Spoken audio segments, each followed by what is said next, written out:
yang terindah di dalam hidup ini.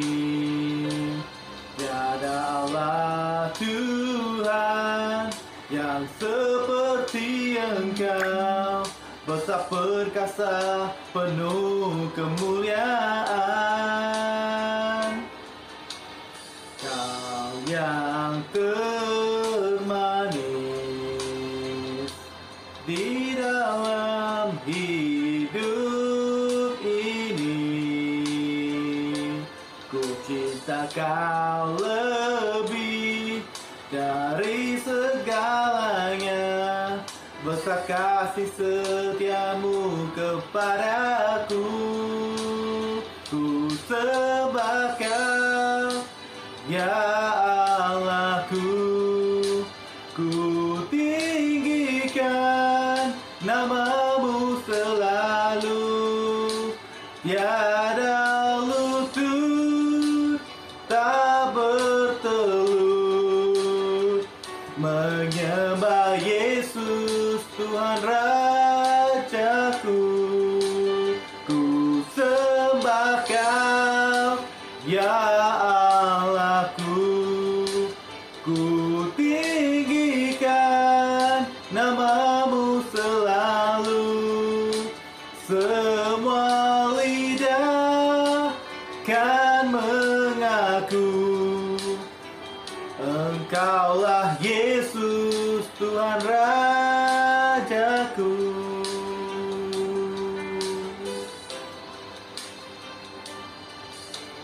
Kau yang termanis di dalam hidup ini. Ku cinta Kau lebih dari segalanya, besar kasih setiamu kepadaku. Ku sembah Kau, ya Allahku. Ku tinggikan nama-Mu selalu, tiada lutut tak bertelut menyembah Yesus Tuhan Rajaku. Ku sembah Kau, ya Allahku. Ku tinggikan nama-Mu selalu, semua lidah kan mengaku Engkaulah Yesus Tuhan Rajaku.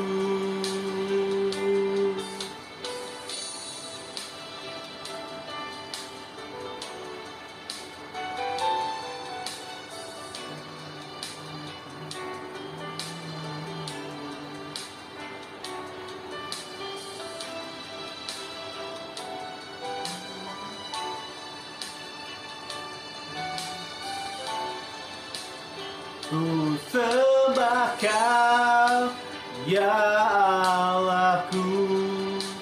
Ku tinggikan nama-Mu selalu, tiada lutut tak bertelut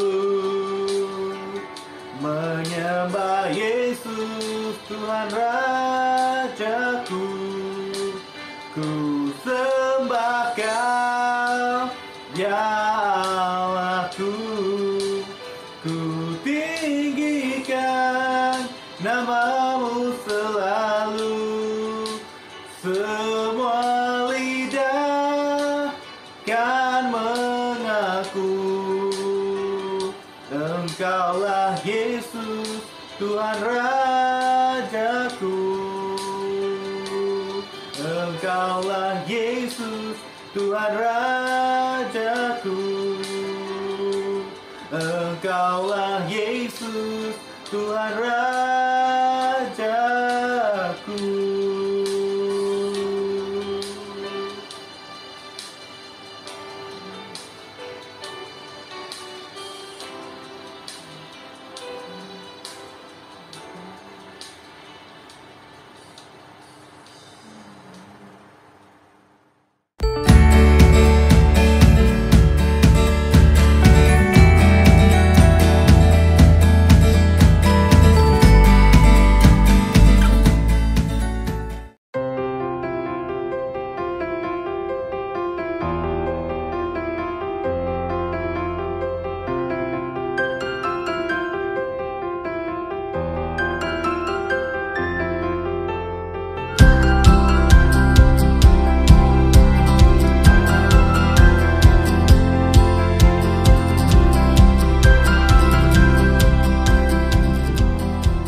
dan salam sejahtera dari kami kepada semua bapak-bapak, ibu-ibu, saudara-saudara seiman dari New Life, dan semua penonton pada saat ini.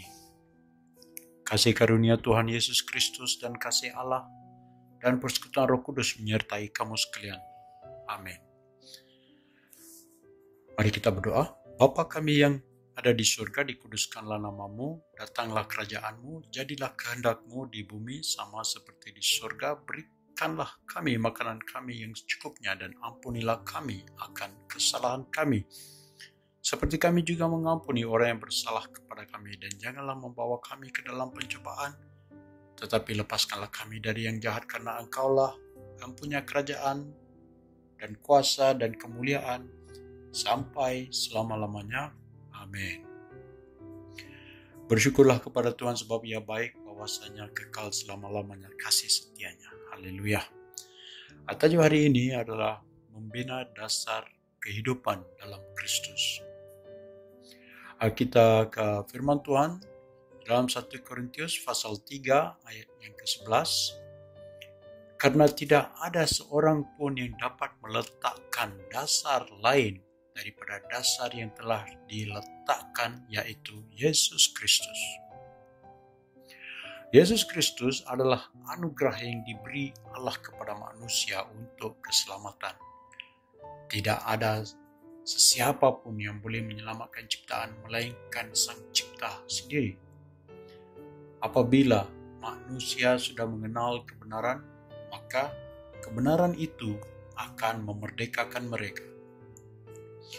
Tetapi kita lihat di dalam Alkitab, ciptaan itu sangat baik pada mulanya.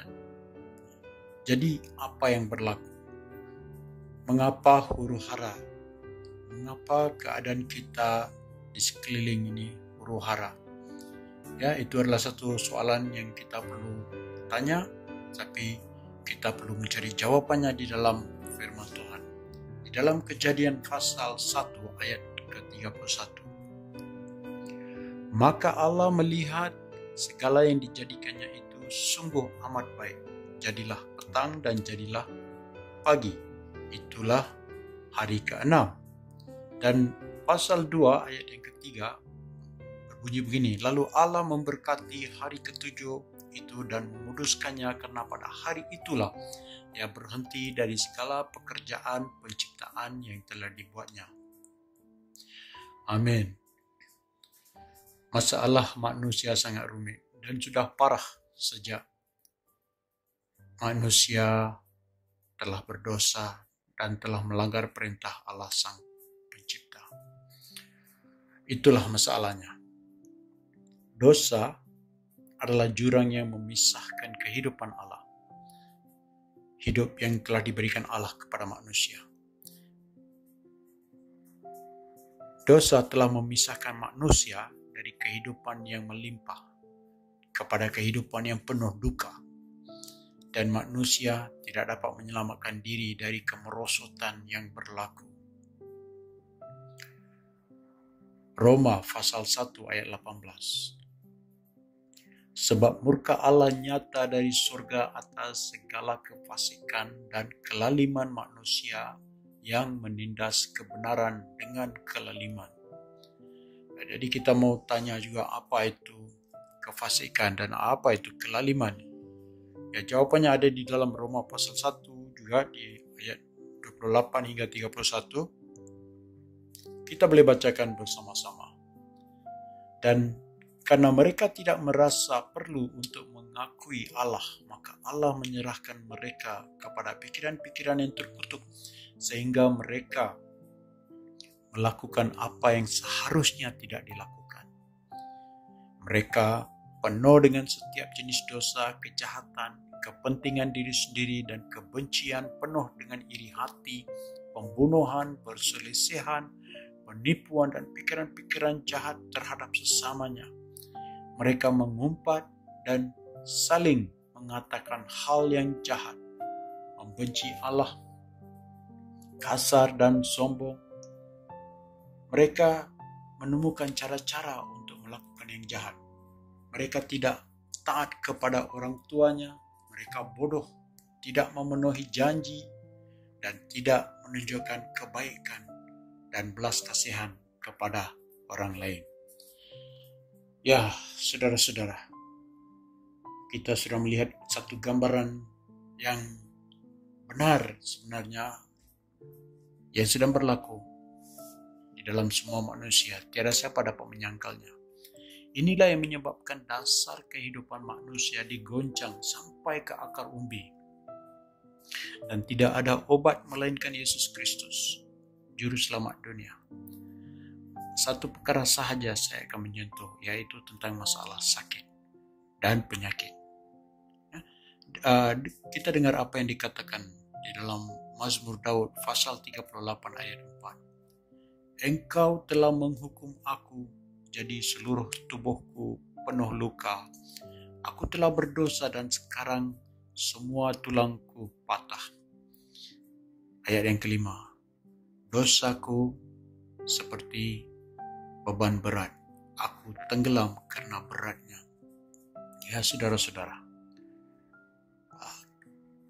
kita lihat di sini kan, karena dosa itu akan menjadi seperti suatu beban yang berat. Ia akan menenggelamkan kita oleh keberatannya, dan ia juga membawa hukuman dari Allah, yaitu tubuh kita akan melalui masalah. Inilah yang menyebabkan kehancuran institusi keluarga, keuangan, dan kestabilan dalam hidup kita. Manusia perlu mengawal diri, tetapi tidak berdaya. Jadi, apakah jawabannya? Bagaimana mau mengatasi masalah-masalah ini? Apakah caranya kita dapat melepaskan diri dari semua ini? Hanya oleh firman Tuhan Yesus kita beroleh kehidupan. Apabila kita mendengar firman Tuhan Yesus, maka timbullah iman melalui pendengaran itu. Dan dari situ, hidup yang berlimpah ini Tuhan memberikan. Karena itulah sebabnya Yesus datang untuk memberi hidup yang melimpah kepada semua yang percaya. Tidak ada jalan lain melainkan hanya melalui Yesus yang berfirman, "Akulah jalan, kebenaran, dan hidup." Ya, saudara-saudara, kita lihat pada hari ini sains perubatan mengatakan penyakit-penyakit seperti kanker, penyakit jantung, AIDS, dan bermacam-macam lagi untuk menamakan beberapa penyakit. Tidak ada penyembuhan kata sains perubatan. Tetapi di dalam keajaiban Tuhan, firman-Nya, Tuhan Yesus adalah penyembuhan. Adalah penyembuhan bagi mereka yang percaya dan melakukan perintah-Nya. Maksudnya firman Tuhan menjanjikan penyembuhan.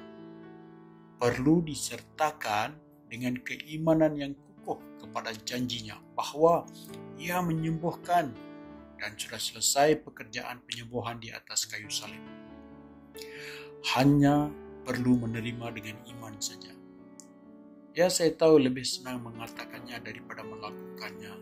Tetapi itulah yang dikehendaki Allah Bapa kita dari semua orang yang percaya kepada anaknya Yesus Kristus. Keputusan berbeza untuk setiap orang. Ada yang lambat sembuh, tapi dia pasti sembuh. Ada yang cepat sembuh. Apapun, kita perlu percaya bahwa Tuhan itu adalah Tuhan yang telah memberikan janjinya dan Ia tetap akan melaksanakan janjinya. Bagi mereka yang percaya dan mengikutinya akan mendapat ganjarannya, itu pasti. Kalau kita buat keputusan untuk ikut apa yang dikatakan Tuhan hari ini, maka kita harus ikut landasan yang ditetapkan dalam perintahnya. Seperti seorang pelari dalam lomba lari, dia harus berlari menurut peraturan itu. Dia tidak boleh lari keluar daripada landasan, karena kalau ia menang pun ia tidak akan menerima hadiahnya. Ia tidak akan mendapat hadiahnya karena ia telah menjalankan atau berlari dalam perlombaan itu dengan cara yang salah. 2 Timotius pasal 2 ayat 5. Seorang pelari yang ikut dalam pertandingan tidak akan menerima mahkota jika tidak bertanding sesuai dengan peraturan yang berlaku. Itu yang saya katakan tadi. Bagaimana boleh mendapat kemenangan kalau kita tidak ikut peraturan yang ditetapkan? Ramai juga orang Kristen yang sakit dan mereka tidak mendapat kemenangan di dalam hal sakit penyakit ini karena mereka tidak bertanding sesuai dengan peraturan.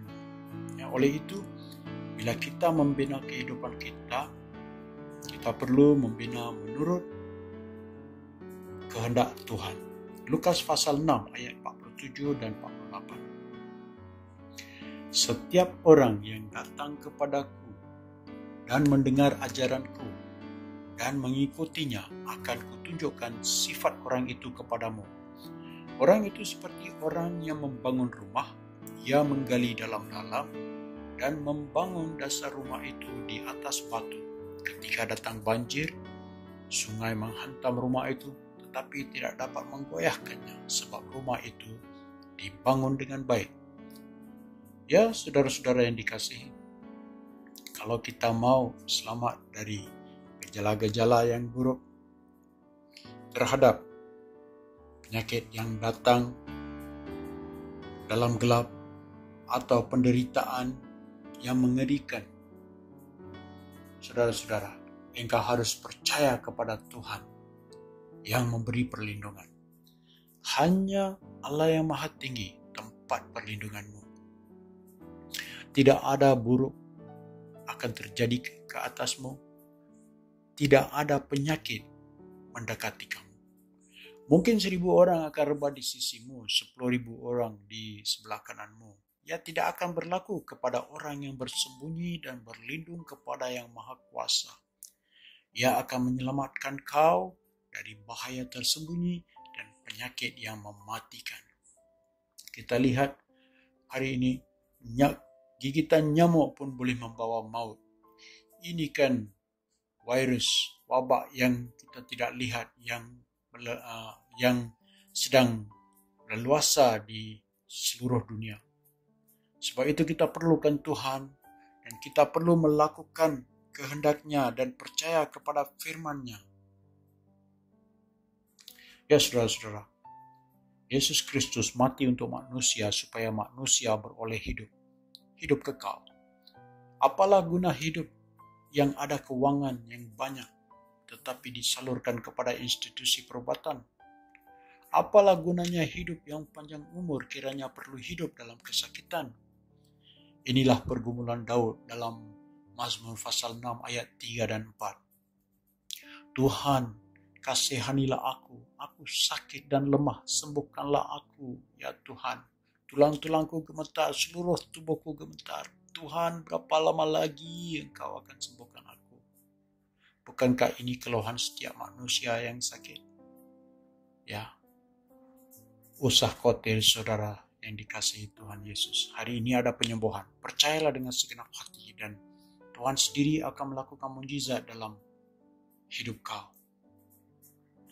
Yohanes pasal 5 ayat 24 berbunyi begini. Yakinlah semua orang yang mendengar perkataanku dan percaya kepada Dia yang mengutus aku, orang itu menerima hidup yang kekal. Orang itu tidak akan dihakimi sebab ia sudah meninggalkan maut dan masuk ke dalam hidup. Ya, saudara-saudara, mari kita percaya kepada Yesus yang telah menjadi pemenang atas maut, yang telah mendapat kemenangan di atas kematian, di atas kayu salib. Mari kita satukan hati kita dan berdoa. Percayalah Tuhan sudah mendengar dan menjawab doa ini. Tuhan, ampuni segala pelanggaran-pelanggaran dan dosa-dosaku terhadap-Mu, karena terhadap-Mu sahaja aku telah berdosa. Aku berusaha dengan segenap hatiku, tolonglah aku. Bukalah mata hatiku supaya aku melihat semua perbuatan-Mu yang mengagumkan. Aku terbaring di sini.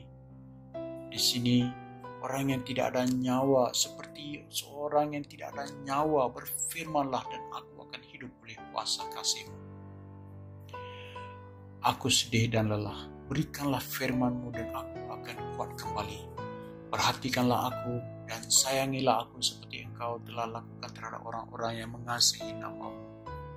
Bimbinglah aku supaya seperti yang telah Kau janjikan, janganlah biarkan kejahatan terjadi atasku. Terimalah hamba-Mu, aku memanggil Engkau dengan segenap hati. Selamatkanlah aku dan aku akan mematuhi peraturan-Mu.